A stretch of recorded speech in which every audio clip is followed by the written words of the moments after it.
is Gina. That's Ginna. Thank you so much for inviting us to Taco Tuesdays. I gotta say though, it just makes me want tacos with virtual calories perhaps. But we're here today to talk about LibCal and the Seats module. You'll see at the bottom there on the screen, it says Kevin@springshare.com. That's Kevon.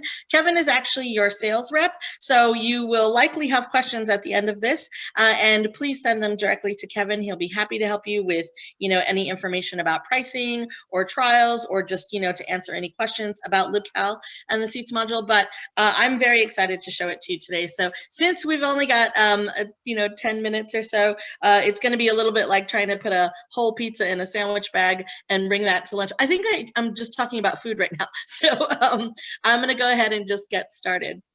So LibCal itself, it is made up of a bunch of different components. So one of the things that LibCal has is actually calendars. See, we built LibCal because we were using a calendar that we hated. And we were like, well, how bad can a calendar be? And then we started to think about, well, how good can a calendar be? So we started to come up with the different features. And so there's a calendar option, and you can have events, and these events can have registrations. You'll see here that this has 15 seats left, 59 seats left, that sort of thing. They can be on-site or online. This is something that's new since the pandemic. People started having events online, so that is possible now as well. And you can even have reminder and follow-up emails, which are really cool. So, you can make it so that the system automatically sends an email that says, hi, please remember that you signed up for our monthly virtual book club meeting. It is something that starts right on time, and we're looking forward to seeing you. And you can actually also have it send follow-up emails. And in those follow-up emails, you can include like a survey if you want to, thanks for attending, please fill out this survey. How did you find out about the event? Was it as advertised? Is it something that you would recommend to somebody else? So really, really good that, it can take care of all of those things on its own. This is what's called the card layout. So you can have it in the card layout, or, you can have it in what we call the regular layout, where you can have an image. And here you see that, I've got a button where I can register. It tells me how many seats are left. And it even has audiences. So if I know that I'm looking for something for preschools, let's say, I can actually limit by that and see only the things that are relevant to me. The next thing that is in LibCal is actually has the ability to have appointments. So for those of your people on your team that actually do in fact meet with patrons, you can actually set up appointments so that they can go ahead and streamline the process of doing that. So here you can see that I can actually go ahead and say, what, I'm looking for something simple. Maybe I just need some general online help. And this says it's 30 minutes. So you can actually customize different durations for different types of appointments, because maybe, advanced research consultation takes 45 minutes. So that's something that you can set up. You can also make it so that people don't book a specific person, but actually book a subject specialty. That's something you can do. And then I would just pick the date, and I would pick the time here. And now this has eliminated all of those emails that go back and forth where, someone's like, well, how about this? Does this work for you? No. Well, what about this? So you can just do it all in one shot here. Very, very easy to do. We also in LibCal have spaces. So spaces is funny because this is something that was recommended to us to build in. People were like, we don't have a really good way of booking out the, spaces that are in the library, let's say. So you can actually make it so that, we've got things like computer labs, large study rooms, auditoriums, you can have study carols, any sort of thing that you want. And you can just go ahead and say to yourself, what, I just want to book the space. And you can even make it so that there's a capacity amount. So let's say I'm booking a group study room and I have at least 5 people in the French club. So I know I need at least that. It'll only yield you results that you actually could use. So here I would just then, select the time, and now I've booked my space. Another thing that is in LibCal, which is actually an optional module, so it's something that you would add, and that's equipment. So for people who have equipment like laptops, tablets, video cameras, things like that, you can actually set this up so that it's this gorgeous visual calendar, and you can put all the information in here. And now I can actually book this.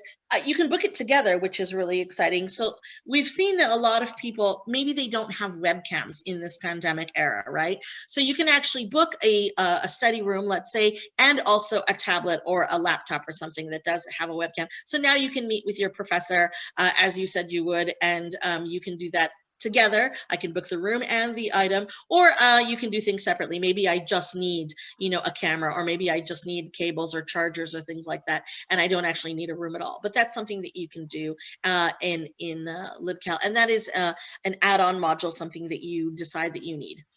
Then the last component is the hours module. The hours module allows you to be able to centrally put in the hours of every single desk, every department, the locations, all in one place, and you can manage it all from that one place. So you can put in exceptions, maybe finals have different hours, finals week, or you can put in, holidays. You can put in when something has gone awry, like maybe there was a storm and now all of these, departments are closed, but you just do it from one centralized place.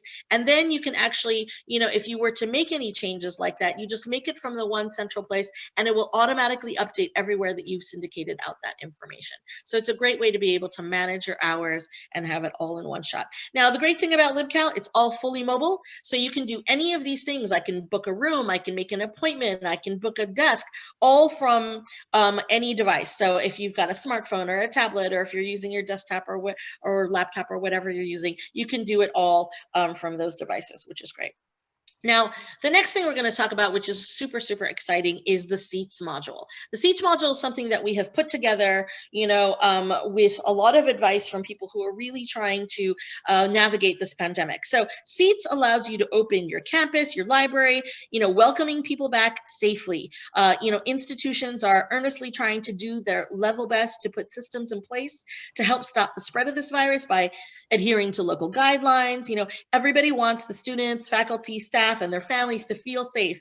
And that feeling comes from seeing that measures are being taken, right? It comes from plans and from implementation. And so this means, planning for social distancing, monitoring the occupancy levels in real time, and having the practical ability to contribute to contact tracing efforts. That's, key, should you, need that route. And something to let you know, this is being used around the world right now, and it's even being used campus-wide. The University of Michigan, for instance, just bought 10,000 seats from us, and they're using it in their dining commons. They're using it in any lounge areas. They've got classrooms where they're letting students book a seat to wait for whatever is next for them. They're using it in the library. They're using it all over where people are gathering. They want to be able to see how many people are there and kind of, set limits. And it's all super flexible so that if things get better, you can increase to maybe, 75% capacity or 50%. And maybe if things get worse and you need to lock it down a little bit, you can very easily go down to, 20%, 25%, whatever you need to do. So the way that it works in the basic form is you would go and you would select a seat in a building or location that you're going to be. And then, you pick the time that works for you. And then you can even see seat images if you want, descriptions, directions, that sort of thing. And then you can, on the back end, customize length and things like that for different types of seats. We're going to show you what this can look like. This is actually a live example right now. This is the Kais Library. And so they've got their building here, and they've got zones. The zones are going to be things like first floor, second floor. It can be things like the east wing, west wing, depending on how your building is set up. And they've got different, kinds of categories: computer rooms, study rooms, maybe a chair with a desk. And what's really great is I have a little accessible button here. If I need an accessible seat, something that's wheelchair friendly, or that's, got a screen reader or something, you can make sure that the results that you get, because they're noted on the back end, will be the kind that meet your needs. Here you see that in this example at UNC, they've got a little wheelchair icon next to their particular study room, so they know that those things are in fact accessible. And here you see that at University of Hull, they're using quite a bit of this. They've got these fun little icons that show that these also have power.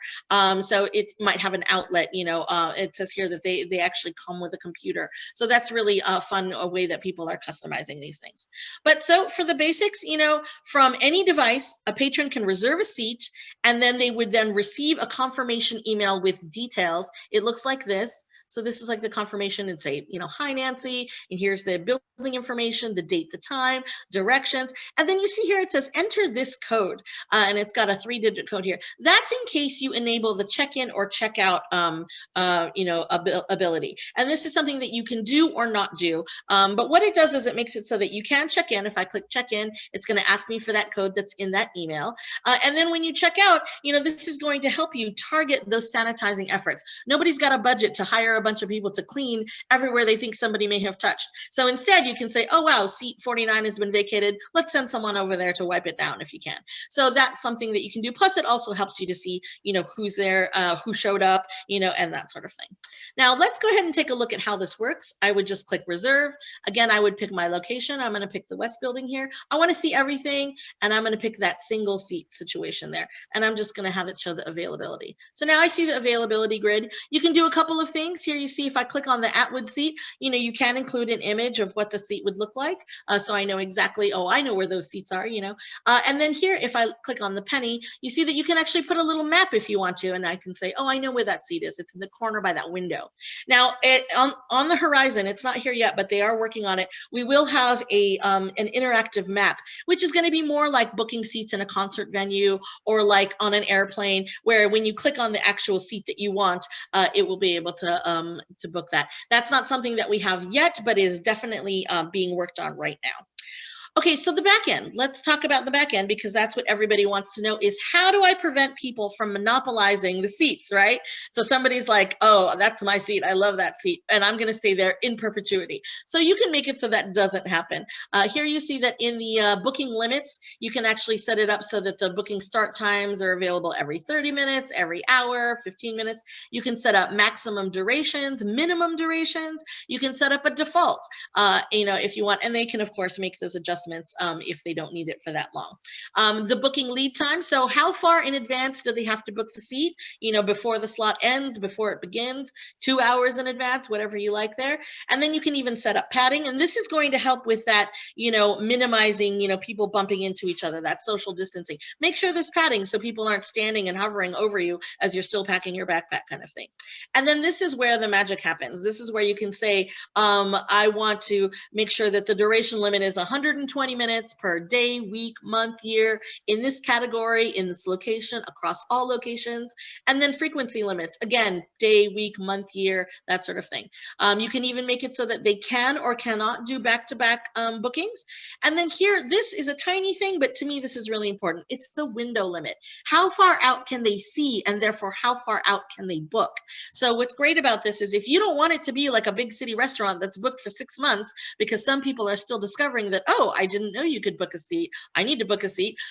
You can make it so that they can only see 30 days out, so they can only book 30 days out, giving people more of an equitable chance at getting some of those seats. So that's something you can do. So this is how we're preventing that kind of monopolization.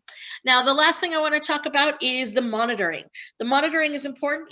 Here you see that we have a utilization dashboard. So you're going to be able to see the current occupancy, the allowed occupancy, maximum capacity, and then the occupancy versus allowed and the occupancy versus maximum. This is in real time. And what's important here is that, this is from a managerial perspective. You can say which rooms are filling up all the time. These are always full. We need to do something about that. Or maybe they're not filling up and there's still a lot of room you could do there. So maybe you want to adjust those booking limits so that, okay, you can book 240 minutes per week, let's say. So this is what's going to help you make those kinds of decisions. The next thing we'll look at is the occupancy data.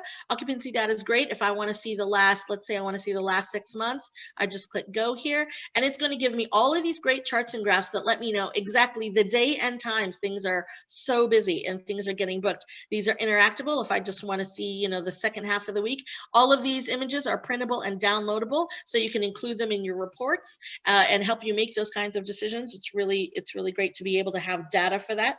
And then, of course, that contact tracer, should you need it, and of course, we don't want anyone to need it, but should you need it and you find out that someone has tested positive, you can actually go through and say, oh, I want to see the last 90 days. And, she said that she was there at this week, and there it is, September 18th. And now I can see everyone that sat in that seat as well, 24 hours, 48 hours, 72 hours, and 96 hours from what when this person was there. And maybe, you know, you want to see not just who sat in that same seat, maybe it's a computer lab room and you want to see everybody that was in the room actually. So if you want to see everyone that was in the room, you can actually go over to what we call the Booking Explorer, and you can do the same thing. You can say, I want to see just the last, you know, 90 days, let's say, and it'll show you everybody that was there, and oh, I'm sorry, the past 90 days. And then you can say, oh, there it is. You know, Marsha Thompson was also in the room. She may not have been sitting at that exact seat, but she was in the room as well. So, you know, that's very important. So the idea here is to safely stay open with LibCal seats. I believe that I am already out of time here. So if you have questions about pricing, we do have free trials. You know, please go ahead and email Kevin. I knew that I was going to be hurrying through this like someone who is working on a square dance, calling a square dance. So that is the presentation. Thank you so much, everybody. Do we have some questions? Thank you so much, Gina. It's always amazing the level of detail that is involved in your products. I am checking. I don't see any questions in the chat or the Q&A now. Great. But I will definitely forward any questions on to Kevin, particularly any pricing requests. And thank you so much. Yeah, the pricing is just going to be set up based on what you need. So maybe some people only need 100 seats, and maybe some people need, you know, 1,000. And it is something that is added to an existing LibCal system. So yeah, he'll be happy to answer any questions. Thank you so much for inviting me. Thank you, Gina. I appreciate it. It's always great to hear more about one of our favorite vendors. Well, terrific. Thank you so much. Bye-bye, everyone.